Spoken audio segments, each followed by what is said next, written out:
Welcome back to Forbidden Knowledge News. I'm your host, Chris Matthew. Tonight I want to welcome James Keenan. He is an author, lecturer, and field investigator. He began his writing career after spending more than 25 years in law enforcement and private investigations. He holds a degree in interdisciplinary studies, and his main curriculum was anthropology and archaeology, with a focus on Mesoamerican cultures. He noticed a lack of archaeological investigation into the reason that past cultures suddenly disappeared, which led him to research evidence that pointed towards the same catastrophic events taking place at a worldwide level. He has also delved into research on the topics of paranormal and ufology, and he has come to believe that the paranormal, ufology, and ancient human history may have more in common than most want to admit. He has also appeared on numerous paranormal, television, podcast, and radio shows. James, welcome. How you doing tonight? Doing well. Thanks for having me on, Chris. Yeah, thank you so much for joining us. I've been looking forward to tonight. We're going to be discussing not only our hidden history, evidence of advanced civilizations, and interactions with otherworldly beings, but your own personal experiences that brought you to your research. And I thought that was a great place to start. So let's start there. I understand you had experiences from a very early age, starting with a near-death experience. Is that right? That is correct. When I was about 18 months old, I drowned, fell into a swimming pool, and had been uh, in there for approximately 10 minutes before I was found. And it took quite a while to bring me back. And after that near-death experience, uh, had some brushes, some run-ins with the paranormal. Specifically with, I guess what you would consider shadow figures. Um, and I guess the experiences, as I got older, obviously, I kept an open mind, to, uh, I always have this idea that we need, more things brought together or need to be brought together, like uh, the paranormal, ufology, cryptids, Bigfoots, giants, portals. When you think about it and you consider it, they're all really somehow tied in together. And having had this very early experience and actually remembering, what took place, what I believe is that I, passed from here and went elsewhere for a certain amount of time, came back, and for a child, a toddler infant that's a year and a half old, to be able to remember everything from that moment on, it's quite the story, quite the experience. And then to have experienced, things that are unexplainable at this current time, it got me interested, not just in what happened to me, but the other possibilities in this world, that so much is hidden from us, whether it be on purpose or just not yet discovered. And so, at a later age, that got me interested in anthropology and archaeology, because it's research and investigation into, you know, other cultures and civilizations. But within that realm, they have folklore and legends and stories. And when you think about it, all of that had to have started with something in reality, based in reality. So did all of that.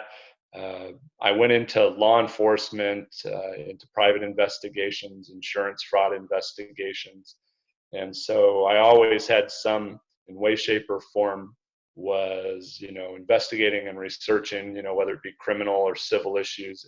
And I think deep down, I always knew that at some point I'd be able to, flip flop what I learned over to what, really drives me and what my passions were.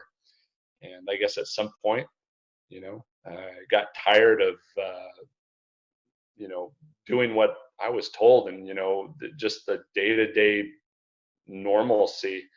And that was when I started writing. And even though I've written all fiction, a lot of my novels, especially my first novel, Dark Shadows and Catastrophe, a good portion of it is based in reality and in real life events in my own life. And I'd like to actually start there. If you could possibly tell us about some of those paranormal experiences you had growing up. Sure, absolutely. So when I was about 4 years old, I started to encounter what I would consider a shadow figure. Uh, in my house, we had moved into a new home, and uh, paranormal events started taking place. Things initially it started small. Just things moving, falling to the floor for no reason, and eventually something within the room would start taking shape. And I think having been so early, uh, having seen something like what I consider to have been a portal, taking shape and something coming out of it at an early age, and dealing with this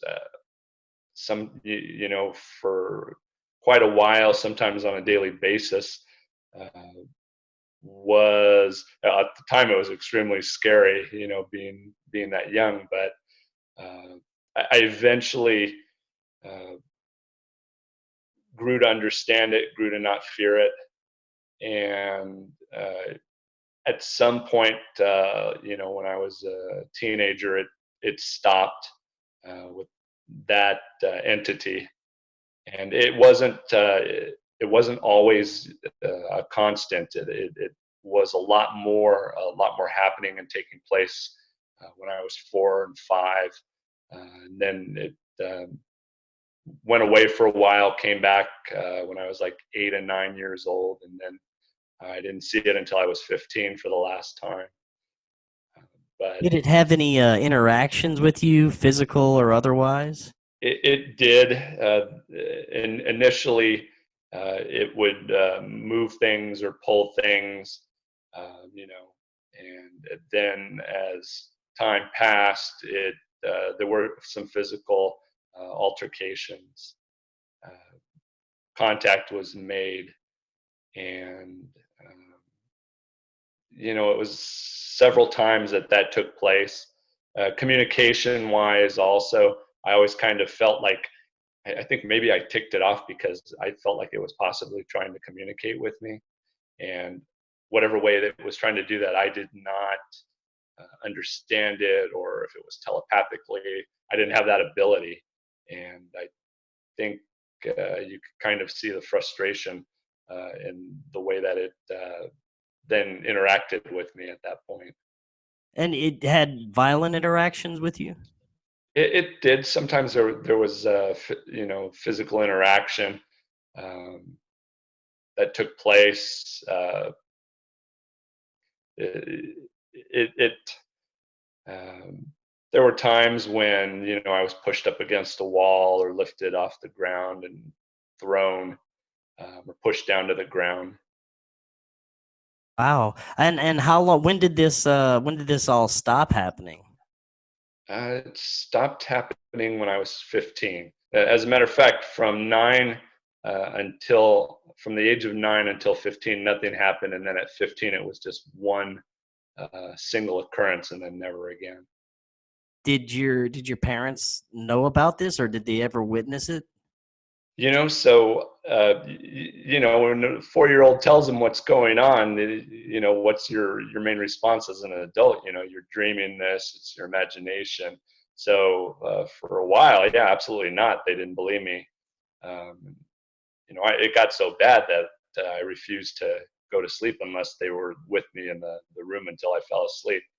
But at some point, and you know what, maybe it was about a year later, a year and a half later, uh, it actually had a physical altercation with my parents, to where they didn't see what I saw. What I saw was approximately a shadow figure that was about 4 feet in height. It had what was kind of like a hunter's cap on it. It had arms, but no lower limbs, no legs, no feet. Looked somewhat dressed, but you really couldn't make out the clothing, and you could never really make out the face, even though you knew it had facial features. It was not blurry, but wavy. But what they saw was this large black mass. They later told me that they thought it was like a bear coming into their room. And then the mass, the entity, while my father was on the bed, got on top and was, I guess he was being pushed up and down on the bed. And, my mother was screaming at that time. She was witnessing that. And then at some point, it eventually got off of the bed and went down the hall, and then just went, evaporated, or got to a wall at the end of the hallway and then stopped at that point. So there was that one time when they did witness what I was going through.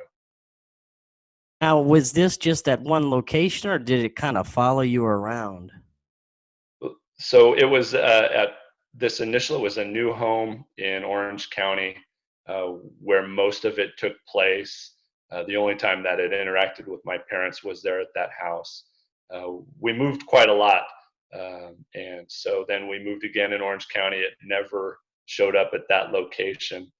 It did show up when we moved to Arizona one time. It was pretty physical that time as well. And then we moved to Colorado, a couple places in Texas before eventually in El Paso, Texas was the last time when I was 15 that it interacted with me. Did you do anything to kind of get rid of it, or, to change things? You know what? Just as I got older, I don't want to say I got used to it, because it was always pretty terrifying experience. But I think at some point, especially in my teens, I realized that if I'd ever had to interact with it again, that I was going to approach the situation differently. Basically, maybe kind of stand up to it and just not fear it anymore. And so far so good. It's worked. Wow. So, did you actually kind of confront it in a way? Did you, verbally confront it or anything like that? I didn't. The very last time that I interacted with it, I was on a waterbed, and the waterbed just started. It was like just massive waves. It tossed me out of the waterbed from the waves. I landed on my stomach on the floor, and suddenly had this mass on top of me. I knew what it was. Couldn't get up, and at that point, you know what? I just kind of was like, I'm kind of done with this. I don't want to deal with this any longer, and I'm just not going to be afraid of it. And that was the last I saw of it. And I think specifically at that time in my life, I realized that there is so much more going on in the world, and people are always. I was very hesitant to ever tell my story. That's why I wrote fiction, especially having been in law enforcement or been in the insurance industry. It would probably been the end of my job the next day when I went in, and so it taught me to be very open-minded, um, and that science thinks it has all the answers, but it really doesn't. And when you think about it, the science that we think is correct and right today and could never change, in 100 years they're going to laugh at us, and think about the fact that we were so archaic in our thoughts, archaic in how we treated people in medicine, archaic in what we how we thought the universe worked. And so I think there was that paradigm shift in my own mind that there really isn't much of a difference between what we consider true science and the paranormal, other than the fact that we just haven't figured out, what that paranormal event is. And at some point, it's going to be the same as known science. I mean, you don't necessarily have to call it that. Look at what magic was like, you know, back in the Middle Ages. It was just what people knew that other people didn't understand. Yeah, exactly. Well said. And before we move on from your personal experiences, I'd like to talk about. I understand you had a very interesting experience when you were a police officer with, I guess, what was a haunted house, right?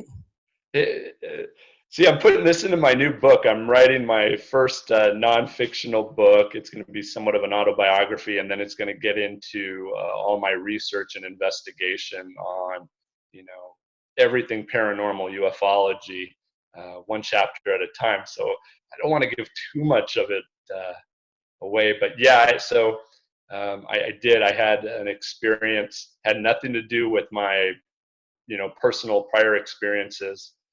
Um, we had a domestic call. Uh, Multiple officers had responded to that over, the last year. Uh, there was a lot of not physical confrontation in the house. It was usually verbal. You could feel when you walked in, you could just feel the anger uh, kind of in the air. You could feel just how disgusted everybody was with each other. It felt like it was one step away from becoming physical confrontation between the husband and wife. And uh, this one night, it was pretty busy, so we got called out of our district and had to respond to this location. And as we went in, my partner had dealt with these individuals before. He told the husband and the wife to make sure that they get everybody in the house downstairs. It was 2-story. Get them into the living room. He wanted to talk to everybody. He had been, everybody on the department on multiple shifts were sick and tired of responding to this location. And he started telling him, he was like, this is it. He goes, if I have to come back, my partner has to come back, we're just going to arrest both of you, book you both for domestic violence, put the kids in CPS, Child Protective Services, because it just seems at this point that'll be the better option. And while he was talking, I was probably about 8 to 10 feet behind him, positioned at the front door still, because to the left of the door was the staircase that went up to the second floor immediately. And just natural instinct to position myself there in case, somebody were still in the home. And while he's talking to them, they're sitting down in the living room. He's at like the entry from like, I guess maybe the main master living room to the family room. They really were in the family room. And it was an open, not a hallway, but just a large, big open room.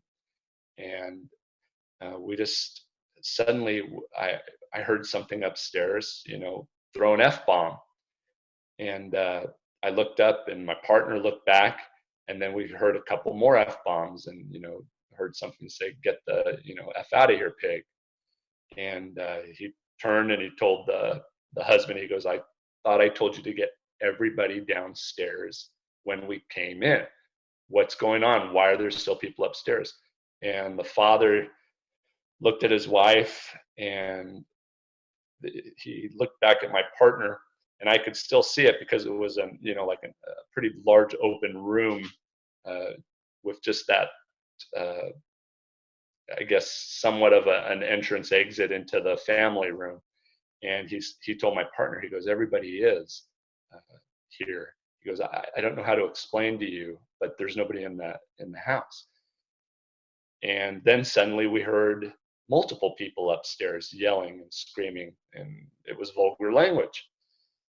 And it starts becoming more people. And at this point, I pivoted and was facing the staircase, and I there was so much commotion going on. I actually undid my holster and had my hand on my weapon, because it started sounding like a crowd of people upstairs. And it started getting so bad that I couldn't hear what the husband was telling my partner at that point. And my partner yelled back for me to, he goes, "Are you okay?" And I said, "Yeah, I'm going to go upstairs. I'm going to check it out." And he goes, "Well, be real cautious, be careful." And he pulled back halfway between the family and where I was as I started walking up the staircase. It was back in the 90s, so remember those big mag lights that all the officers had. I pulled that out. I still hadn't removed my gun out of my holster, but I had it almost all the way out. And I had my flashlight in my right hand because I'm left-handed. And it was probably about, I'd say about 13 or 14, maybe 15 steps. I got up to the top and I'm finally able to see the hallway, and I can see all the way back. It's pretty dark. I can see a couple open doorways to the left, one to the right, maybe two, and then a doorway all the way at the back end, which I figured was the master bedroom.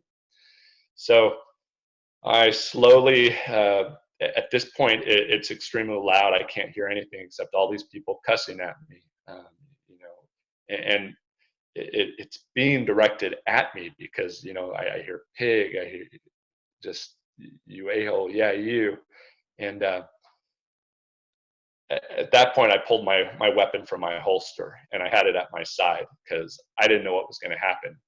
And I didn't know that many people could fit upstairs.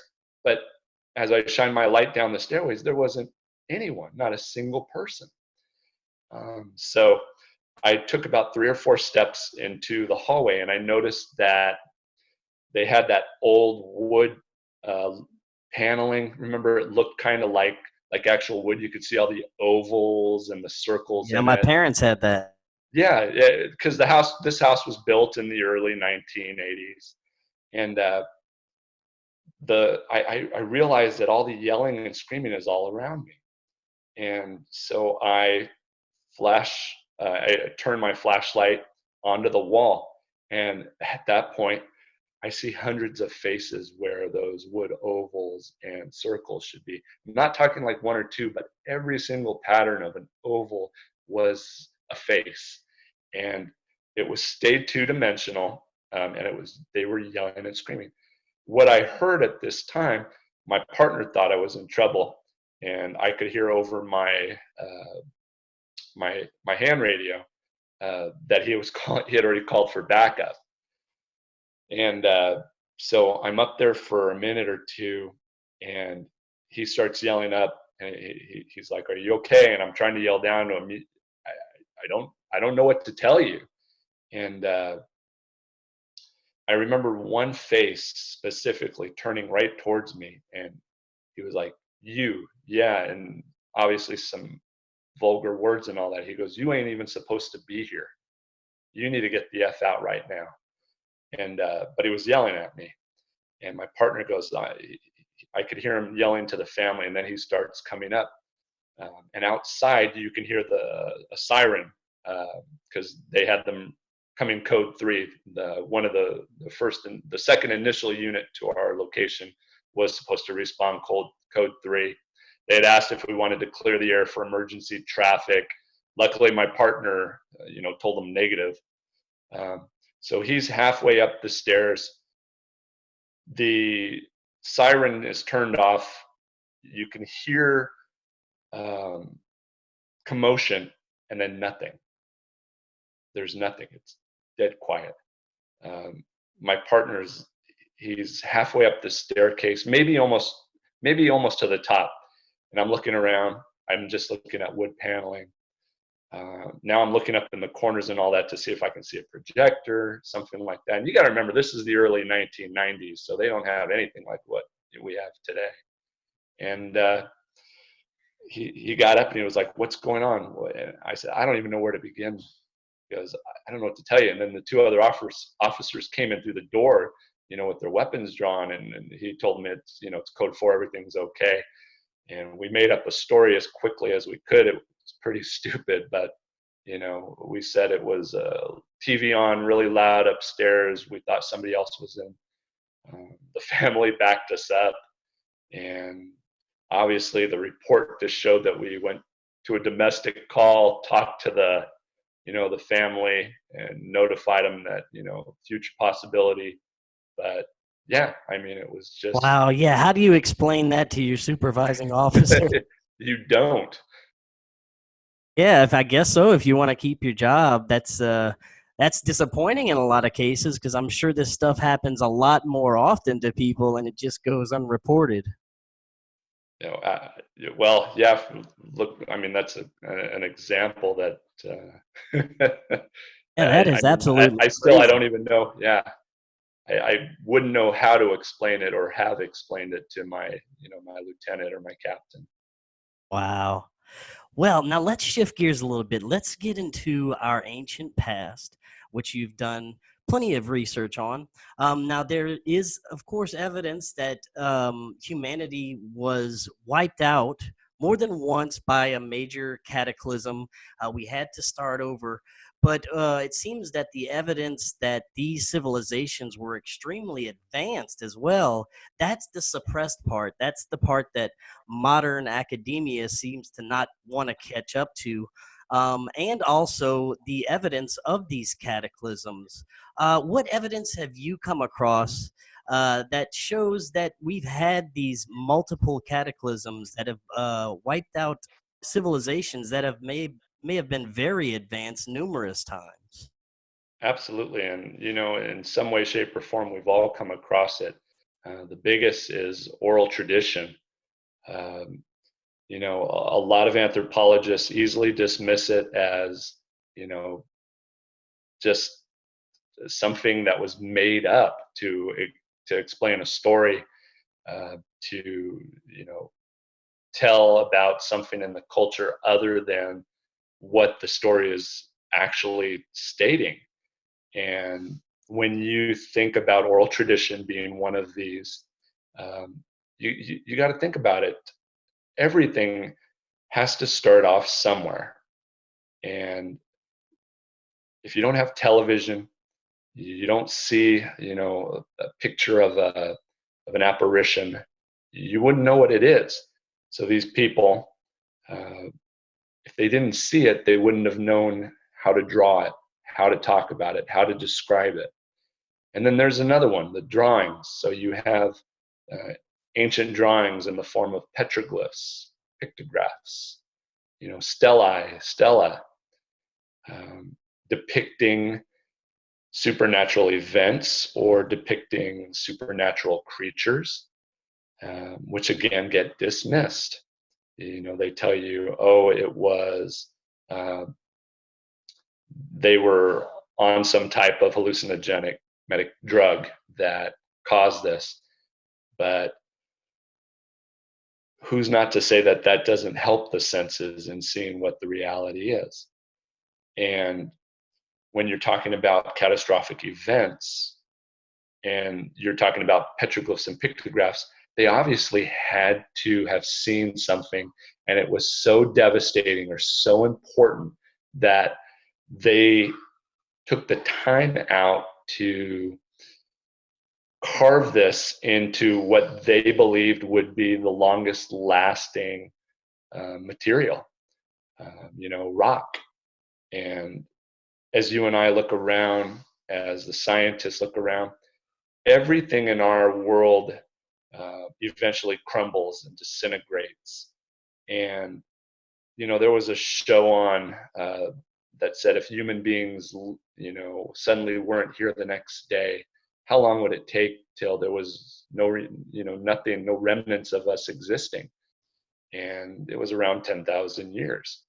And you got to think that 10,000 years is if everything stays as is the way we see it right now.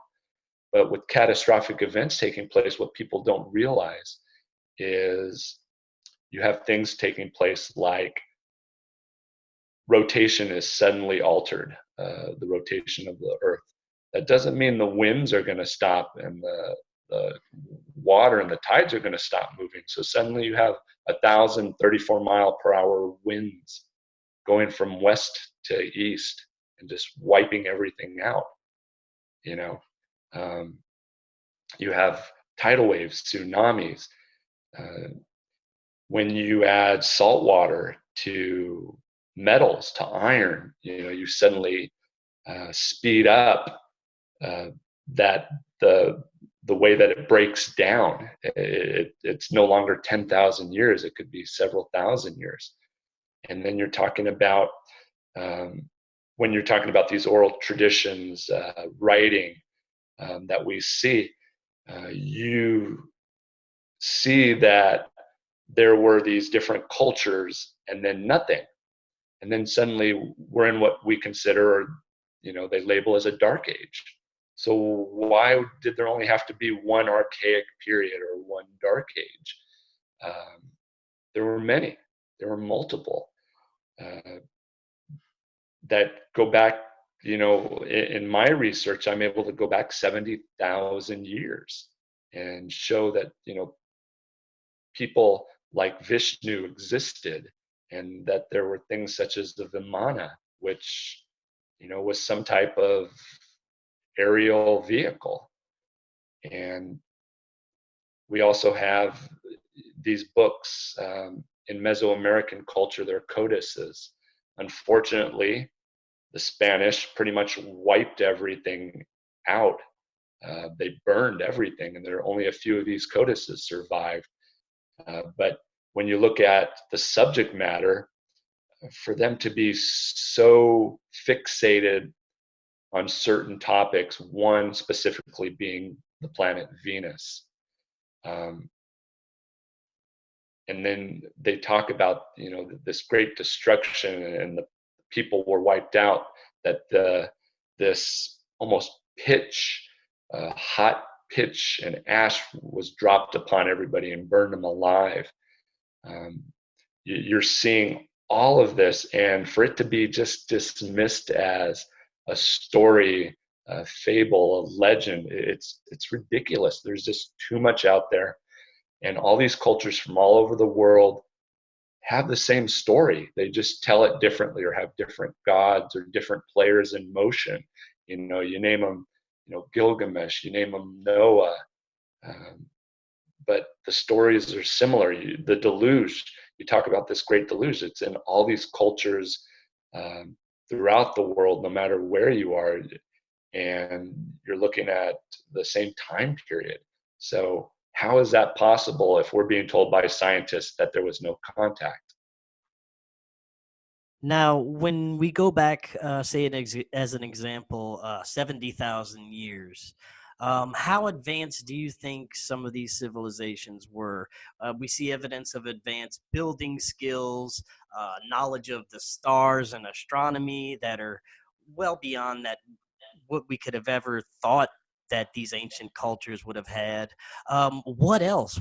What other ancient technologies or advancements did these civilizations have?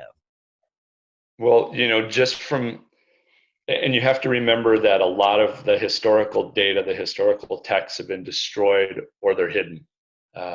You're talking about libraries that were wiped out that had 300,000 texts and scrolls gone. So currently we have this very small, limited amount of data that we're able to see this from. And more than likely, some of it's being hidden from us intentionally, or we just haven't come upon it yet. But when you look at what we have seen, you get these stories, or what we're told are stories, about flying machines, aerial vehicles, weapons in use that are capable of doing what atomic and nuclear weapons of today can do. They talk about things orbiting the planet, satellites. So you're talking about extremely advanced. If they were capable of traveling to the moon or traveling to other planets, you're talking far more advanced than what we are today. You look at what these gods are holding, these devices that we just don't quite make sense. You see these the thunder sticks or lightning being thrown around by the gods, and you have to ask yourself, uh, is this just nonsense, or is it technology that uh, is being passed down? And you also have to remember, I always tell people that it may not have been written down right away.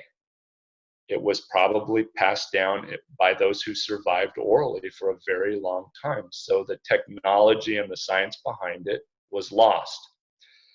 And you got to keep this huge timeline in your mind that, let's say we start out 70,000 years ago and a catastrophic event takes place. And 70,000 years ago, they were extremely advanced. They had flying vehicles, satellites in orbit, technology, medicine that was better than ours. And then a catastrophic event took place. And a few people survived, less than 1% of the population. Well, more than likely, those weren't going to be the physicists and the engineers. It could have been the janitor, from the elementary school that survived. So how that technology was created was lost, except for what was written down. But a lot of that was damage and loss. So now we have this 4,000 or 5,000 years considered a dark age, where people are rebuilding, starting over, having to figure out, simple things like growing, husbandry, all these other easy techniques before they can become somewhat advanced again. And then another catastrophic event takes place. And we've now lost even more information than from the first catastrophe. We go into another dark age, and this happens, repeats itself. At some point, maybe about 12,700 years ago, or maybe a catastrophic event before that, certain people realized that the only thing that seems to be surviving is stone structures, these megalithic stone structures. So they start building some of these, knowing that these catastrophic events are reciprocal. They happen over and over, or they know the possibility of something other than what happening could still wipe out civilization and the cultures. So they start building not just their regular technology, but into the stonework, these megalithic structures, because they know they'll survive. And then another catastrophic event takes place, wipes them out. The next group that come, they see these structures. And what do? You start worshiping what you see. You start trying to mimic. So I tell people, when you see things like the Great Pyramid in Egypt, that more than likely was just a copy of a copy of a copy. The main reason for the pyramid or its internal function was lost.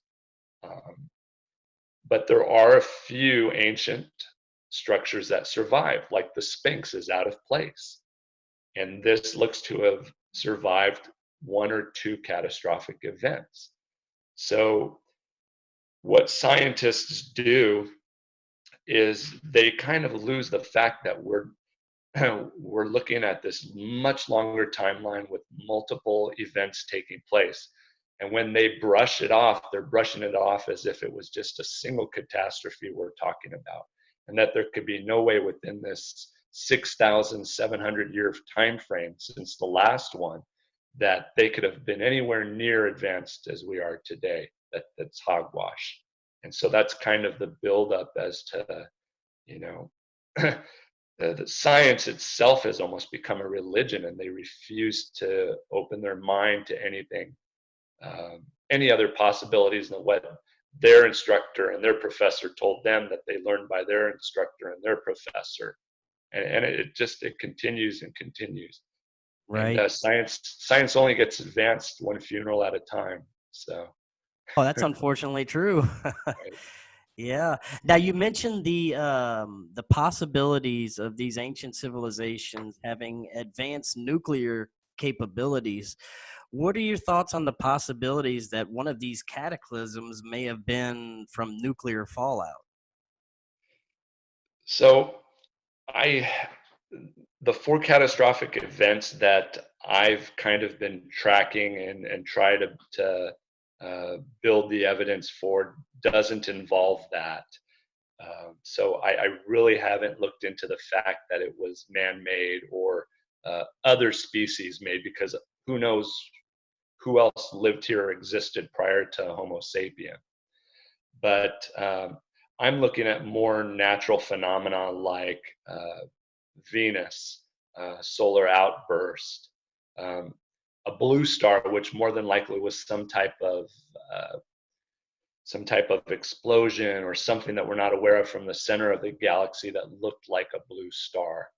And then the major catastrophic event was the inner core of the Earth created what was like a nuclear explosion when it leaked to the outer core. And that was probably one of the more devastating, because that would flip and put the poles, the actual North and South Pole, elsewhere, not just magnetically, but physically as well. That reminds me of the recently declassified CIA document, the Adam and Eve story. Are you familiar with that? I am with Chan Thomas, and Yeah. uh, it wasn't that it wasn't really classified, that story. He was going to go to work for the CIA, so that book's always been available. They just that was part of his background investigation and all that the CIA got a hold of it. But what I don't think people realize, um, and I haven't heard it, but if you read an original book and what the CIA released, they look to have made corrections to it, um, which is really interesting because they changed some of the numbers, they changed the locations, but what's been altered or added makes a lot of sense. And I don't, I don't understand why we're not talking about that more. But it wasn't just that book. You have to see that he pulled from, like Dr. Laviolette, um, and these other scientists from the 18 and 1900s that had built this huge amount of evidence, and they collected all these data points, as to how is it that younger portions of younger mountains are on older mountains, and how is it that all these creatures, including Neanderthal and Homo sapien, were crushed together, and their bones and remnants and remains were all found together just in huge globs, and um, all over the world. And things like in the La Brea tar pit, how did things end up together, you know, there? So Chan Thomas's book brought a lot of that information from multiple other sources that I think were a lot better. Um, he did a good job of kind of summarizing what multiple other scientists had been trying to uh, posit as a different outcome in our historical data. And I think there's just a lot of misinformation in regards to that book. But yeah, so it is the same type of theory that this type of catastrophic event took place. But you're going to need to look at what's happening now. Yeah, you're looking and you're seeing all these weird auroras taking place, and they're bending differently. And just recently, NASA said that they saw this, um, in the ionosphere and the magnetosphere, this punch take place to the Earth's shielding, and they couldn't understand how this could occur. But I don't necessarily think everything is coming from outside. It may be that a lot of this is taking place and leaking from the inner core outward. Now we are seeing a lot of earth changes going on right now, the migration of magnetic north. Do you think that we could possibly see one of these major cataclysms again within our lifetime? You know what? Anything's possible.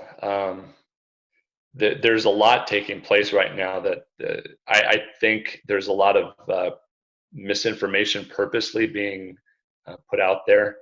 The fact that nobody seems to be worried at just how quickly magnetic north is changing just kind of blows my mind. Um, you know, they're having to make all these corrections all the time, and people say, "Oh, well, it doesn't really matter to you or I. It's really more important for the military." That these changes need to be made. But I mean, come on. That's just a lame excuse and a lame answer. People should be demanding things, wanting to know. I think that's extremely important as to why that's happening. And it could Um, lead to a magnetic reversal, right? absolutely. Yeah, because, technically we don't know how it occurs. We don't, you've heard, oh, it takes place over 100,000 years or longer. And then some people have shown, they've presented evidence that it could take place within a year to 100 years. And then you also have to think that if it does take place over 100,000 or 200,000 years, we're way past due. A magnetic pole shift should have taken place a long time ago, and which it hasn't, or at least for what we know. Again, we're looking at measuring the um, where the magnetic poles were with technology that we have currently. But who's not to say that it's not completely right or correct? Now, I want to get back to some of these ancient petroglyphs, especially the ones we see out west, Utah, Nevada, Arizona, New Mexico, not only seemingly to depict craft in the sky, but strange and otherworldly beings, little beings, ant people, all kinds of strange depictions. And they were drawing the animals that they saw, so why wouldn't they be also drawing these other beings that they saw, right? You're preaching to the choir, absolutely.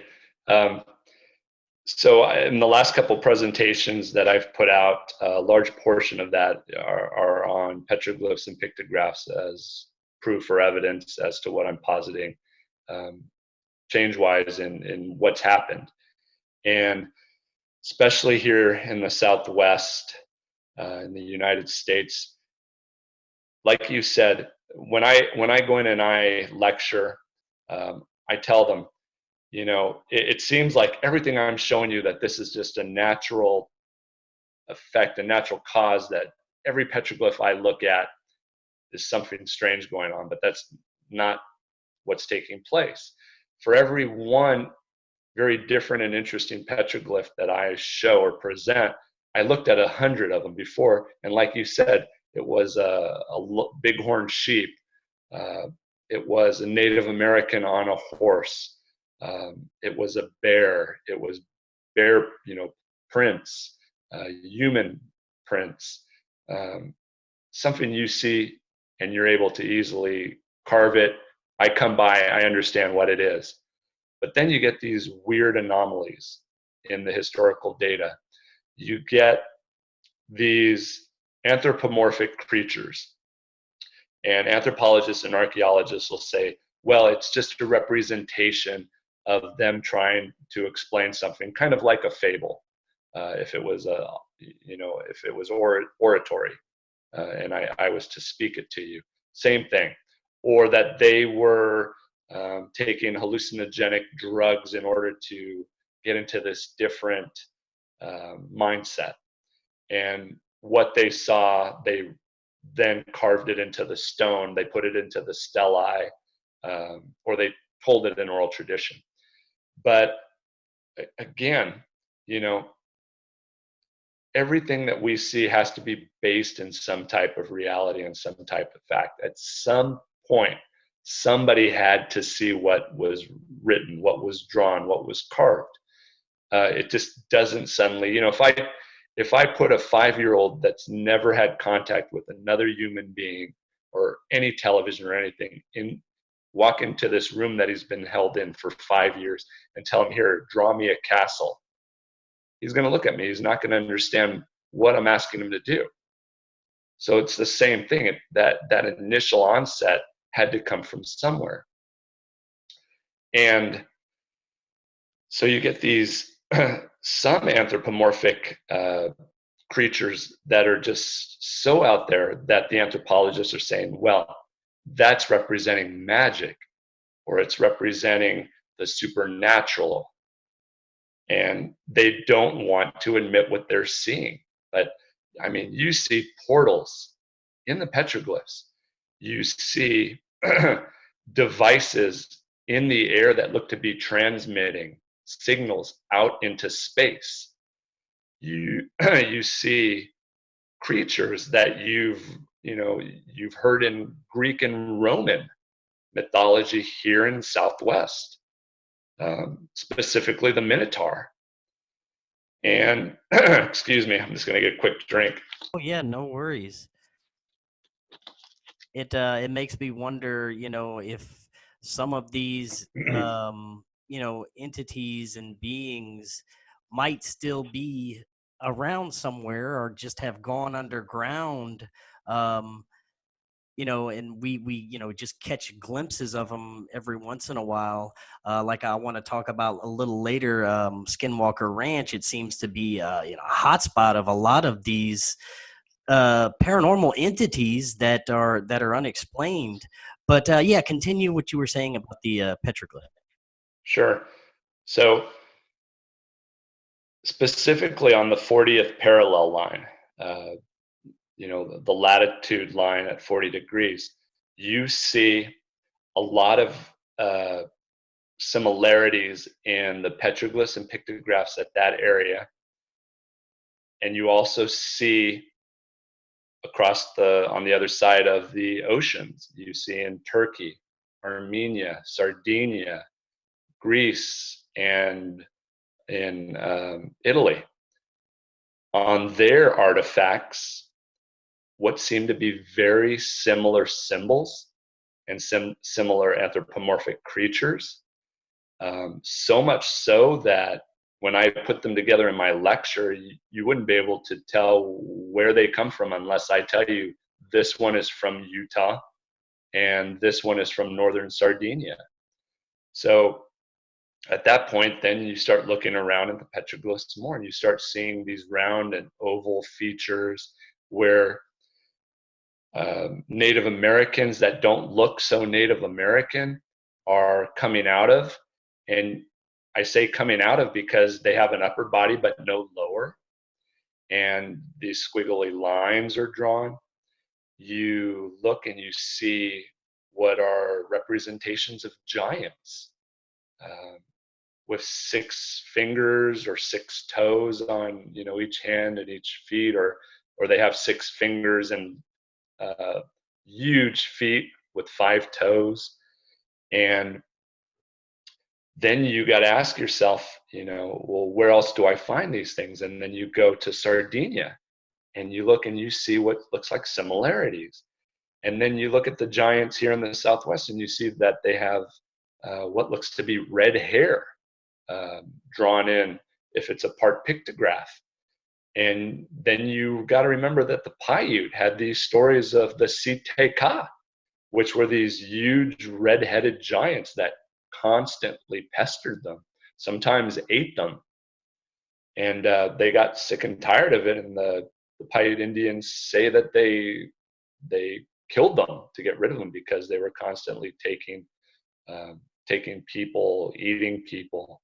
But then you go to other places around the world and you hear about red-headed giants, and you see these symbols, somewhat of like an upsilon insignia or symbol, and you see it in the caves in Sardinia, and they supposedly represented the giants' tombs and where the giants were located. and and then you come over here and you see them in all the petroglyphs. And what you got to do is you got to remember you have to look at the entire rock art. A lot of people only want to focus in on one piece of the petroglyph.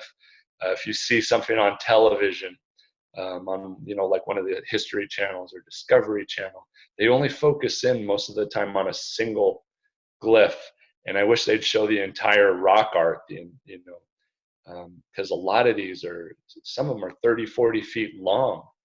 And when you see what's around it, then you go, oh, now I understand why the anthropologists and archaeologists are only showing a minor detail of the whole rock art, because they don't want you to see it, because even they don't know what to make of it, or how to explain it.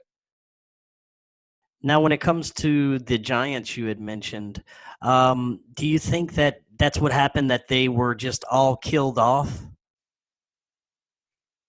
You know what? Some people to this day see what they consider a cryptid or a Bigfoot, and from my earlier experiences in life, I'm a firm believer in portals. I try to, as part of my research and investigation, I try to collect as much data as I can on portals. I'm out there in the field a lot with an Earth magnetometer to get electromagnetic readings. And there's weird anomalies underground that can't be explained. So I don't know what they are. Could I say it could be a portal? It could be some type of power device that we're unaware of, be it natural or man-made or other made. And could these things or other entities or other species exist elsewhere? Absolutely. We're only on top of the planet. We don't know what's below the crust line, and when you think about a lot of places to hide, I know you're going to bring this up later, but like on the Uinta Basin in northeast Utah, they've mined this amazing product called gilsonite, which is like the most amazing pitch or asphalt on the planet, and it only comes from this area. But in order to get it, they've carved out these huge crevices into the ground that are 2,000 feet deep and some hundreds of feet wide. And who's not to say they've disturbed something, found something, activated something, and these are left all over. Look at the mines that have been dug and just abandoned over just the last couple hundred years. And then take into consideration how much mining the Spaniards did in the New World that we're still unaware of. Take into consideration, the volcanoes, and the lava chutes, the tunnels that were created, and we're talking about in North America where we're at. There were these super volcanoes. Look in the New Mexico area, massive super volcano. So when we hear about all these tunnel systems, being underground, a lot of them could, absolutely be naturally created, and then just, at some point they've been altered by man. Now, earlier you had mentioned, and I couldn't agree with you more, and I think my audience knows that I've said this so many times lately, that I agree that the fields of the ufology, paranormal, cryptids, consciousness, everything needs to come together, because I think it's all connected. Just like you said, it's more connected than people would ever realize. And the best example that I think we could study of this is around the Utah Basin and the Southwest, in that area, because it seems to be very concentrated there. You have the Skinwalker Ranch, reports of all kinds of phenomenon, from portals to cryptids to UFOs, ghosts and aliens. You get everything there in that concentrated area. And I think that's the big reason why this adamantium research kind of bought up the property and is doing the research there. I actually interviewed Thomas Winterton, the superintendent, and he really couldn't say much at all. But Yeah, there's some really interesting stuff going on out there. And tomorrow night, I'm actually interviewing Ryan Burns, who is a Skinwalker Ranch researcher as well. I'm not sure if you're familiar with him, but yeah, that area is fascinating. What are your thoughts on what's going on in that whole Southwest and the Utah Basin?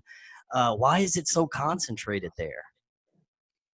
Yeah, so there's certain places on this planet that just have an energy, and when I'm talking about energy, I'm talking about electromagnetic energy.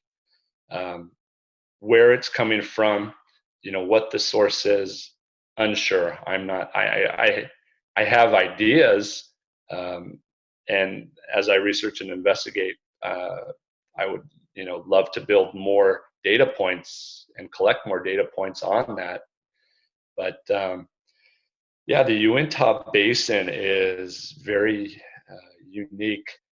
When I initially got into it, I had actually been looking at petroglyphs and pictographs in the area for subject matter of ancient anomalies pointing towards past worldwide catastrophic events. And I was looking at Dinosaur National Monument, McConkey Ranch, and 9 Mile Canyon. They all happen to be on the Uintah Basin.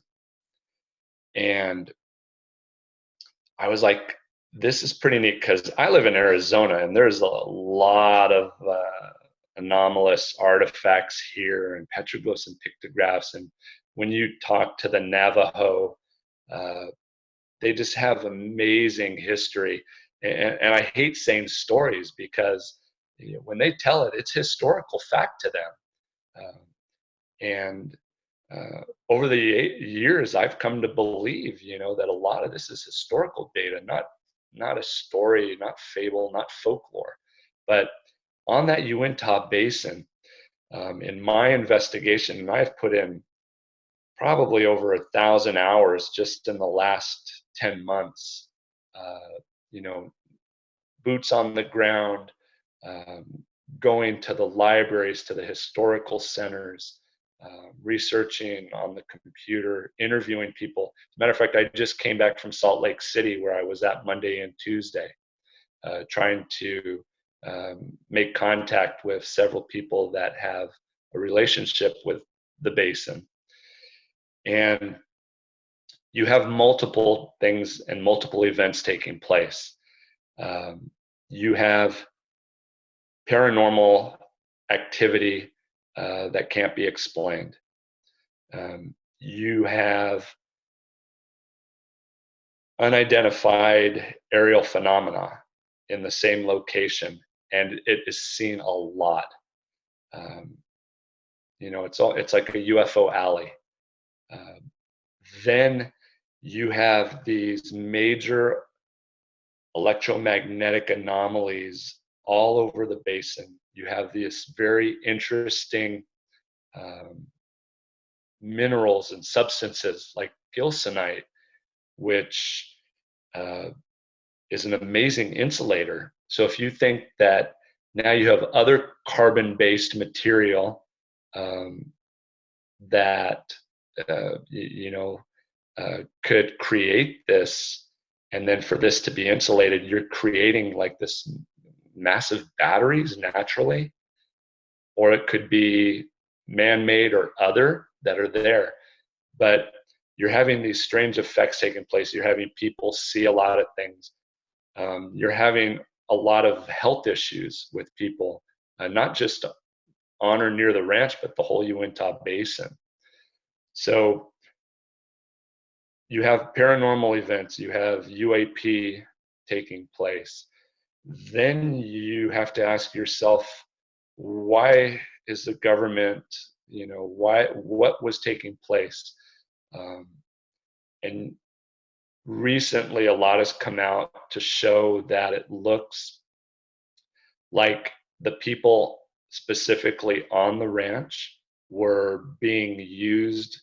I hate to say it, but like guinea pigs uh, for how this phenomena affects human beings.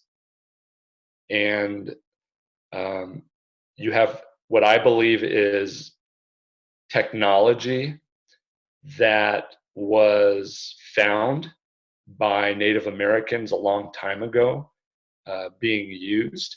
They may not completely understand how that tech works, but now the government or other entities have uh, also developed similar technology and techniques, mainly the potential for cloaking, the potential for shape shifting, or the ability to make it look like different shapes.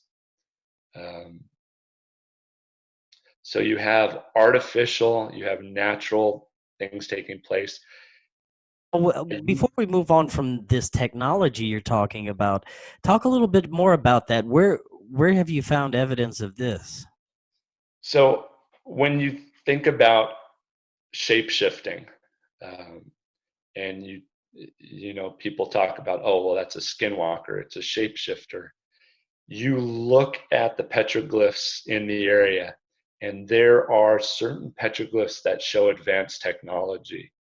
Specifically, there's one on in Dinosaur National Monument that shows a device in the air with uplift, some type of it's being pushed upward, transmitting something.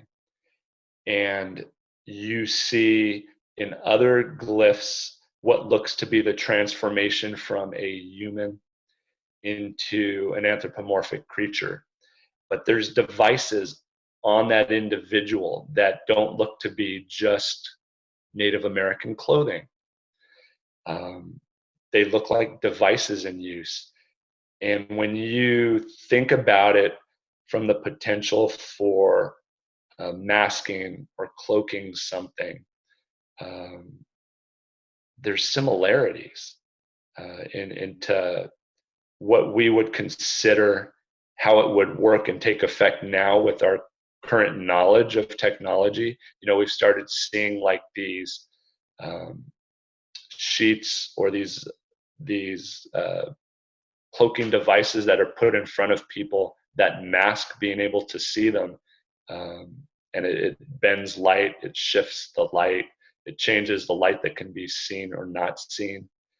And so much of it is around this area that it almost makes you have to stop and think that was there some type of technology that was lost or discovered and found by Native Americans or by whoever came here that eventually turned into Native Americans?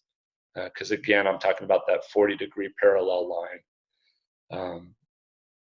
You know, so is there potential for this not to be a natural ability, a paranormal shape shifting, but more of a technological shape shifting, or at least what makes you think you see the shifting of, you know, one creature to another or a human to some other beast? And then for everything that's taken place, you know, with the amount of money being spent, where a portion of that money looks to have been shifted to Bigelow at the time that they owned the ranch. You know, what technology is being tested there and why in that location? And is it based because of the fact that the original technology is from that area? Or that if they're going to be studying the effects on human beings, has this been taking place in the past to where they knew that there's an ability to test for this on humans? You know, what's taking place, what's happening to them from its effects? And then you have to think, is that because of, you know, the power source? What's powering these? Or again, it may end up being something natural or man-made or other from a long time ago that's, you know, underground, that's causing this. But whatever's taking place, it's not a single, not one thing. It's multiple things are happening at the same time, and it's not just the ranch. I believe the focal point is actually a little further north than the ranch, and it it just has the ability to spread out, especially in that southward direction, and that a lot of mathematics is embedded within that portion of the Uinta Basin, and that the mathematics is actually shown in the petroglyphs and the pictographs. And what I mean by that is there looks to be the same or similar number system in effect there that the Maya, the Olmec used from the Mesoamerica area, um, and why there would be mathematics in use. I'm still trying to understand if that's what's taking place at that point in the petroglyphs. Yeah, it'd be very interesting to know what's exactly going on. I mean, a History Channel show is a good cover for doing some other nefarious research or whatever they're doing. And I find it very interesting.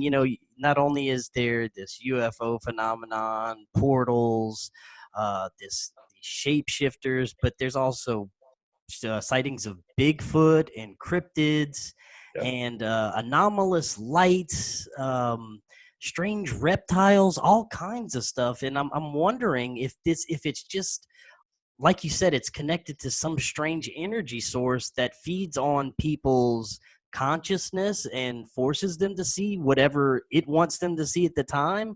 It's very fascinating, how everything connects there. absolutely. And I think a big point that was purposely missed was I still think that a large portion of what's taking place has to tie directly with the Native Americans. No doubt about it. We all, since, from the last couple of 100 years, uh, we've always looked at them as not, understanding or being up to date with our current technology. But I think the fact of the matter is they're well aware of even greater technology.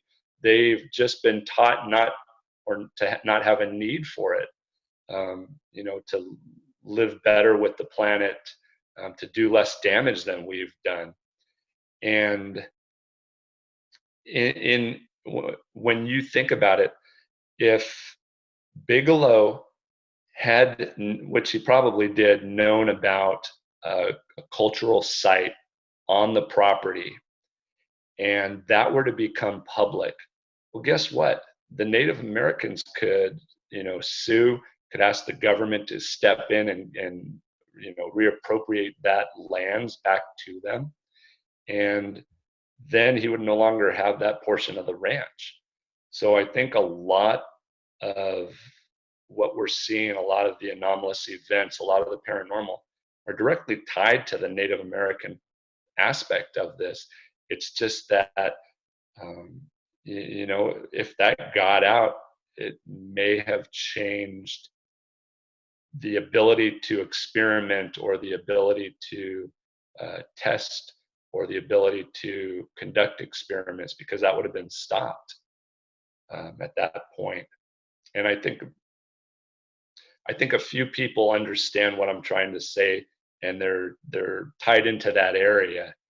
Um, so I know that it's a fine line that has to be walked in order to keep the experiments going, to keep being able to try to find out, what's happening in the area, um, without disturbing other cultures, or losing that opportunity to be able to continue studying what's taking place on the basin. So it's hard, you're kind of pulled between wanting to do the right thing and kind of wanting to keep it hush hush so that we could find what's going on. I'm surprised it's not raising more eyebrows with people that basically entities associated with our government are going out to research this and putting in however many millions of dollars into this research. I mean, there's got to be something there that's interesting them in the paranormal field, and people don't even bat an eye at it. Absolutely. And there's still a lot of natural aspects that not many people know. Like there's a fault line very close to the ranch, just to the west of it, that really hasn't been studied. So what that's done or how it alters what's taking place, who knows? And then you have massive oil reserves and gas reserves directly below. So what that plays into everything, is that a cause of a lot of the illnesses and diseases and cancers and, birth defects that are taking place? Or is there something else being covered up that's doing it, but we can't tell its effect because of those, natural resources that are there? Now, for the last couple of minutes that we have, I'd like to get your thoughts on if you think modern day academia is ever going to catch up to, independent researchers like yourself and many others that have already come to what I think are um, more accurate conclusions than a lot of the conclusions modern day academia has come up with, especially when it comes to our ancient past and the technologies of the past and cataclysms and all the things we were just talking about. Do you think that they'll ever catch up and admit that some of these things are true? I think at some point they will. I know it's going to be a really slow process, and I think I said it before. It's going to advance one death at a time. I hate to say that, but you know, the, it, they're the way that they're making a living is it necessitates the need to keep the paradigm the way it is, not to shift anything.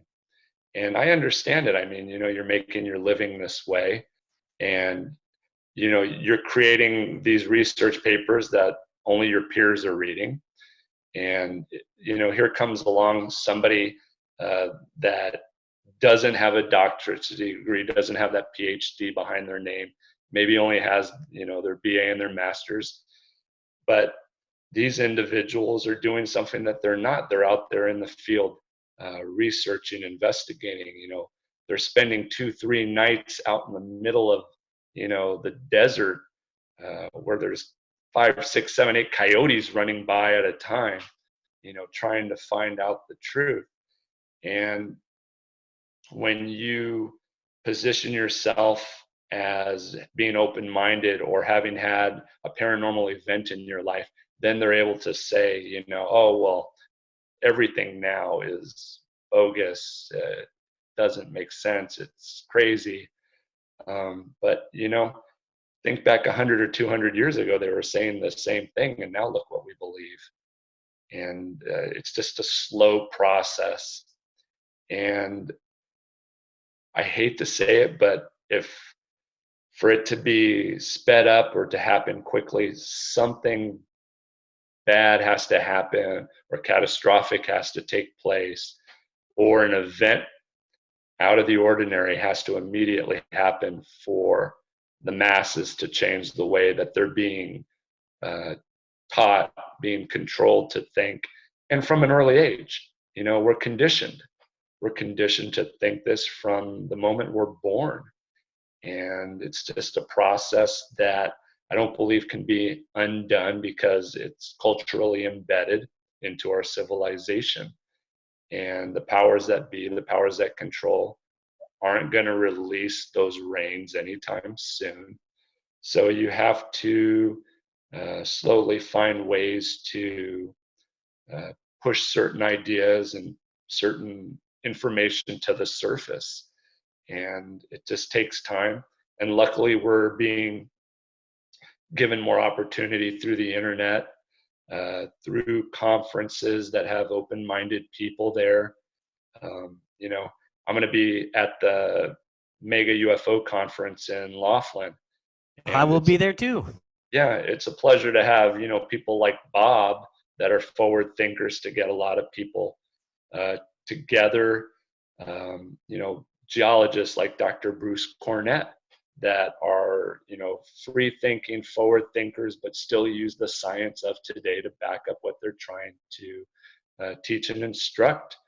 And so the opportunities are becoming more and more recently, and that I can appreciate, especially being an author and researcher and investigator. Just like coming on your show, look, I mean, the opportunity to be on podcasts, to be on the radio, are more and better than ever. Yes, definitely. I agree 100%. And James, thank you so much for coming on tonight. That was fascinating information. I have to have you back on. There's so much more we could talk about.